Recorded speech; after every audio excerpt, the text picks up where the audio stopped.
Sorry, I got the charger on this biatch. Hey, I am here to discuss how me and my wonderful husband met. Still wearing my ring. $25. I need cigarettes. 1 second.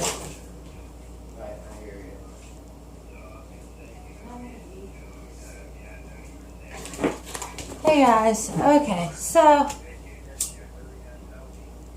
hope I'm doing okay. My love still goes out to Christina Grimmie and the Orlando victims. It's fucking horrible. Sorry if you hear noise in the background. My husband's talking to his friend. But anyway, okay, so basically, I'm gonna go from the beginning. I was with a man named Matt. I'm not gonna name his last name because I'm respectful. He was the love of my life. We were high school sweethearts, even though he wasn't in high school. Justin, can you please keep it down, please, honey? I'm sorry. Anyway, we were together from 17 years old to about 20 years old. But like, remember, like 4 years, 4.5 years we were together, I'd say. About 4 years, I'd say. Anyway, he didn't do drugs. I didn't smoke pot, didn't do shit. He drank a little bit on the, when he could. He played in a band, so I've been in the screamo, heavy metal scene, like, in my life. Anyway, sorry my flash went out, but, anyway. So fucking, yeah, so like, I went to college, and he came down and moved in with me. And that was kind of crazy because I wasn't allowed, when you live in a college, it wasn't a dorm, it was an apartment on the college, not on the college campus, but within like a mile of the college campus. So we weren't allowed to be doing that, but I did anyway because I loved him. And he wasn't that great of a worker. He couldn't get a job, couldn't keep a job. He was in his band. I respected that. My dad paid for everything. Well, I got addicted. Okay, I got addicted bad, but heroin, bars, all that good stuff. And basically, how I see it now is he watched a beautiful young girl when I was 16, 17 years old. Beautiful, long, black-haired, fucking busty, sexy, model-looking girl, crazy as hell, turn into a monster from addiction. And I think it broke his heart. I think he just couldn't handle it. And instead of being like, oh, you need to go to rehab, he just got the fuck out. He left on day in a hurricane. His train was scheduled for the day that a hurricane hit. And I was like, hey, dude, why don't you just, postpone it? And he wanted to get out of there that bad. Like, I had thrown a candle at him, a month before. It was bad. I was a bad person. Not a bad person. I was fucked up all the time, So, anyway,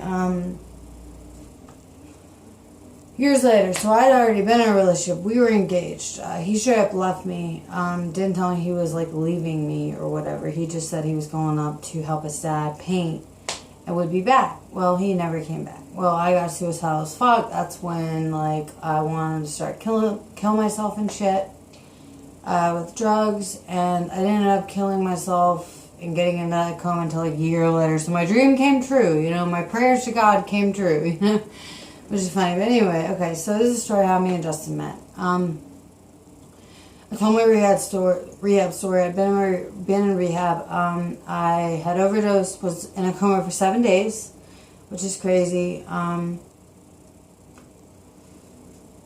don't know anybody else who's been in a coma for as long as I was, and it really changes your perspective on life. It really, really, really does. But anyway, so I went to West Palm Beach Rehab, which was a really awesome rehab. They could do fresh fish, fresh shrimp, fresh everything, anything you wanted for dinner. It was great. But after that, my dad ran out of money, so I ended up going to Cadis, which is in Chattanooga. I went straight to inpatient or outpatient. I didn't have to go to inpatient because I went to inpatient in West Palm. Well, Justin was an inpatient, and they would have lunch after us. Like the outpatient would have lunch before, and then we would sit on the porch smoking or the patio smoking cigarettes. We would watch the inpatient people. I spotted him right away, and he was doing that junkie shuffle, that, because he was withdrawing off methadone, you know, and he was so sexy. His fucking blue eyes, I could see him from a mile away, and I never believed in love at first sight until that day, and I still don't really believe in it. I don't understand how it works, but it worked that time. Like, the minute I saw him, like, Matt, my ex, was completely off my mind, like, and it was such a blessing for me, because I was beating myself up over that past relationship so bad. I was like, oh, I did so wrong. I was trying to contact him in my past rehabs and stuff, and of course, he has a baby now, and he's married and all that, has a good life and all that, but I was fucking distraught. I was the most depressed that I'd ever been.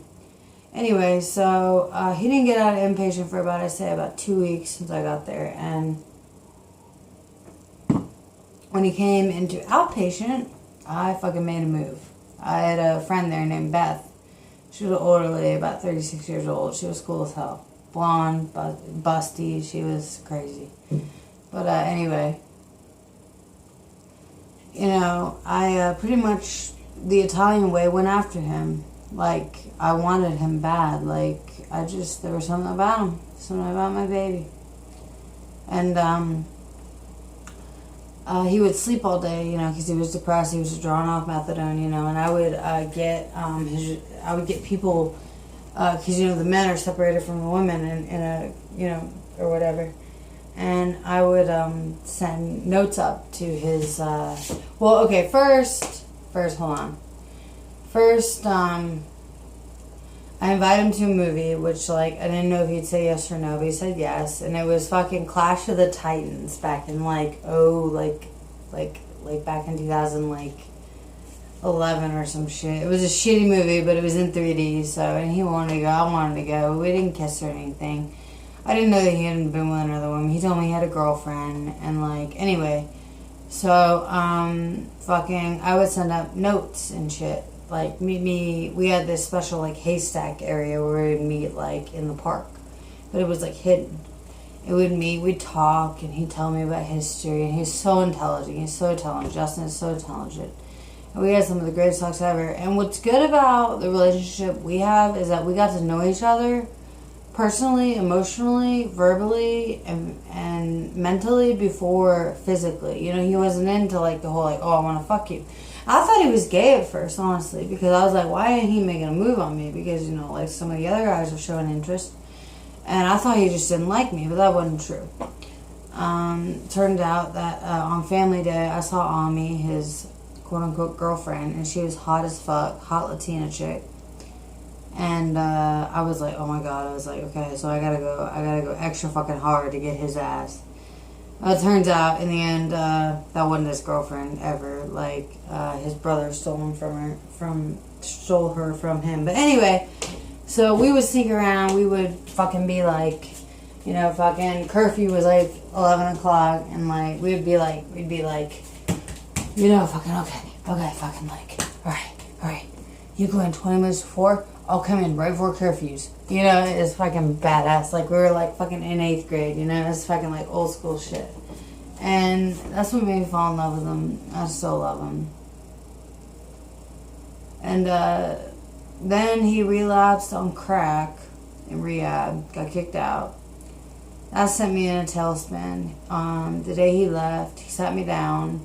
I still thought he had a girlfriend at the time. He sat me down and he said, like, all in one hour. We weren't, okay, by the way, before that, when they found out that we went to the movie, they banned us from seeing each other. We were like, fuck that. Like, we would, like, sit like this and talk to each other, like, whisper, like, you know, like, across from each other and talk and stuff. But, anyway, everybody knew we were together, and, there was another couple that was doing the same thing, and, they got married. Her husband died, which is sad.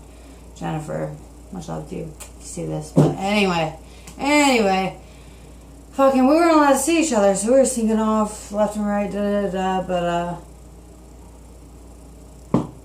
the day he left, he got kicked out for smoking crack. His fucking roommate gave it to him, by the way. But he's not a snitch, so he said that some homeless guy on the street gave it to him. So he got kicked out, and the day he left, we sat down there on the benches for an hour on the patio, and nobody bothered us because it was like intense. He told me, I don't have a girlfriend, do you want to be my girlfriend? Da, da, da. I was like, yeah, and like this was all like a fucking shock to me. Like, he was like, I really like you, da, da, da, I want to be with you. And I was like, what? Like this whole time I was writing in my journal, like, oh, I wish he liked me, da, da, da, da. It turns out he did, so I ended up leaving rehab. On the weekends, on weekend visits, I would go and see him instead. And of course, my counselor found me out. And the counselor called my dad. My dad's like, is Maria with you? He's like, no, why? I thought she was... And he's like, oh yeah, okay, I know where she's at. Well, anyway, so I ended up leaving rehab and going and shooting some dope with him and his brother, and we had some fun, and he saved my life. I overdosed again. Saved my life, thank God for Justin. And after that, it was long distance for like a year, almost a year, about a year. He was facing a big theft charge that wasn't even his fault. Luckily, he got out of it amazingly. But like, I was thinking like, yo, dude, you're like, if you're gonna go fucking prison or jail for like fucking a year or so, or like 6 months, like, I don't know if I want to be with you. But he ended up beating it, because that's how he is. So I sat, and then about a year later, I was working at Pizza Hut in Sevierville, being a waiter, and I hated being a waiter. I have bad anxiety, so I'd have like anxiety attacks and shit. And my parents were giving me a hard time about using and shit. I was dabbling in like Roxy's and shit, anything I could find. Oh yeah, I was staying at my friend Mark's house, which was like filled with drugs, so that was no good. But anyway, so I decided, fuck it, I'm going out of Georgia. So I went out of Georgia for like a couple weeks, and then he came up with me, and then that's that. We've been together for 6 years in this August. And we've been married, I think, God, 3 years? 3 years this August? Is it 2 or 3 years, baby? What year did we get married? 14, so 2 years. We've been married 2 years. Anyway, that's the story of our love. It's not very interesting, but we're a trip, and he wants to divorce me, but I love him. Oh, shut and up. You do. You threw your ring at me this morning. Fuck you. Anyway, I'm gonna do you want to say hi?